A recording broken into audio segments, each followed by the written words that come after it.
আমরা অন্য স্বরসঙ্গতিটা জিনিসটা একটু জানবো, একটু উদাহরণ থেকে একটু সংজ্ঞা যাওয়ার চেষ্টা করব।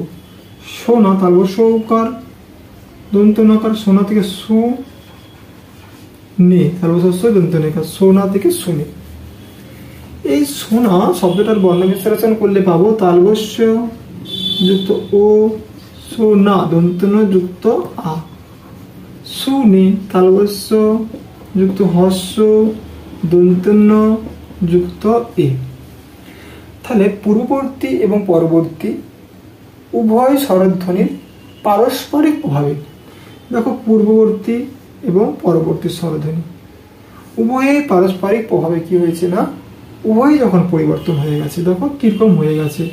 এখানে আ ছিল, ঠিক আছে, এখানে ও ছিল, এখানে এ ছিল, এখানে কি হয়েছে হস্য হয়ে গেছে, পরস্পর একটা পরিবর্তন হয়ে গেছে। তখন তাকে আমরা কি বলছি না, অনন্য স্বরসঙ্গতি বলবো। উভয়ই পরিবর্তন হচ্ছে, দেখো এখানে ও ছিল হস্য হয়ে গেছে, এখানে আ ছিল, এখানে কি ছিল না এ হয়ে গেছে। এতক্ষণ আমরা যখন পরবর্ত পরাবর্ত গুলো করে করে আসছিলাম, তখন যে কোনো একটা পূর্ববর্তী আর পরবর্তী যে কোনো একটা মিল ছিল, পরের পরিবর্তন হচ্ছিল।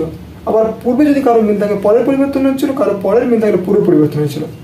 আবার মধ্যবর্তীর ক্ষেত্রে আমরা কি দেখছিলাম, পূর্বের এবং পরের ফলে কি মাঝখানেরটা পরিবর্তন হয়েছে, দুজনের পূর্বে এবং পরের একই ছিল, মাঝখানে পরিবর্তন হয়ে গেল।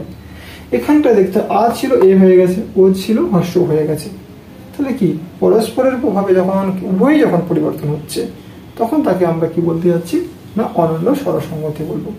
ঠিক তেমনি এটার ক্ষেত্রে আরেকটা উদাহরণ আমরা বলতে পারি যে শেফালি, শেফালি থেকে আমরা বললাম শিউলি।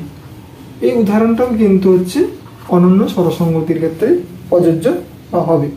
আর এটা কি করে হচ্ছে তোমরা অবশ্যই আমাকে জানাবে কমেন্ট করে, যে এটাকে আমরা অনন্য স্বরসঙ্গতি বলবো কেন। ধোকা থেকে ধুঁকো, এটাও কিন্তু অনন্য স্বরসঙ্গতির মধ্যে পড়ছে।